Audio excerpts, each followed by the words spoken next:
السلام علیکم۔ گہری رات، موسلا دھار بارش اور ہر طرف چھائے گہرے سناٹے اور گھپ اندھیرا۔ ایسے میں وہ اکیلی گھر تھی۔ اس کا دل خوفناک حد تک سوکھے پتے کی طرح کانپ رہا تھا۔ پہلے اسے کبھی اس طرح ڈر محسوس نہیں ہوا تھا، لیکن آج نہ جانے کیسے وہ اس قدر خوف زدہ سی لگ رہی تھی۔ اوپر سے بجلی بھی چلی گئی۔ وہ خوف سے رونے لگی۔ روتے ہوئے اسے اچانک سے محسوس ہوا جیسے اس کے بہت قریب کوئی ہے۔ اسے مزید خوف ہونے لگا۔ وہ خوف کی ماری اٹھ کے باہر جانے لگی۔ جیسے ہی وہ اٹھی اور باہر کی طرف گئی تو اس کے قدموں تلے سے زمین نکل گئی، کیونکہ وہاں ایک میرا نام نور ہے، پیار سے سب کی لاڈلی نورا ہوں۔ ہم لوگ 3 بہن بھائی ہیں، میں تینوں میں سب سے بڑی تھی۔ میرے ابو دہاڑی دار تھے۔ جس دن کوئی کام ملتا اس دن ہمارے گھر کا چولہا جل جاتا، اور جس دن نہ ملتا تو ہم صبر شکر کر کے سو جاتے۔ میں نے تو شروع سے یہی سب دیکھا تھا، اس لیے مجھے مشکل نہ ہوتی، لیکن چھوٹی بہن اور بھائی بھوک سے نڈھال ہو جاتے۔ لیکن میرے اماں ابا نے کبھی کسی کے آگے ہاتھ نہ پھیلائے تھے۔ وہ خوددار تھے اور ہاتھ پھیلانے سے بہتر مر جانا پسند کرتے تھے۔ ان کی یہی عادت آگے مجھے مل گئی۔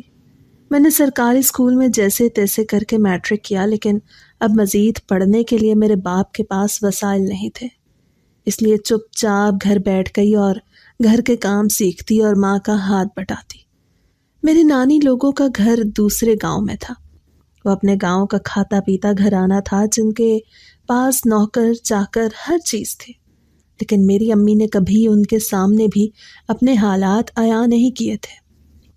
وہ ان کو بھی کچھ نہیں بتاتی تھی کہ وہ کس حالات سے گزر رہی ہیں، اور نہ ہی کبھی ابا نے ان سے کہا تھا، بلکہ ایک دو دفعہ تو اماں نے بات کی تو ابا بہت غصہ ہوئے اور کہنے لگے، آج تو تم نے یہ بات کر دی، لیکن آئندہ ایسی بات نہ کرنا۔ میرے ابا شروع سے غریب نہیں تھے، بلکہ ان کا گھرانہ بھی کھاتے پیتے گھرانوں میں شمار ہوتا تھا، لیکن ابا کی شادی کے کچھ عرصے بعد ہی میرے دادا اور دادی کا ایک ساتھ انتقال ہو گیا، تو تایا نے چھوٹے بھائی کا بھی سارا حصہ بیچ کر ملک سے باہر چلے گئے۔ ساری زمینیں جن پہ ابا کام کرتے تھے جب بک گئیں اور تایا اپنی فیملی کو لے کے باہر چلے گئے، تب ابا تک خبر پہنچی، یہاں تک کہ جس کے گھر میں رہتے تھے وہ بھی تایا نے بیچ دیا۔ تب ابا سوچ بھی نہیں سکتے تھے کہ ان کے اپنے سگے بھائی ان کے ساتھ ایسا کر سکتے ہیں۔ ان سے اتنا بڑا صدمہ برداشت نہ ہوا تو انہیں ہارٹ اٹیک آ گیا۔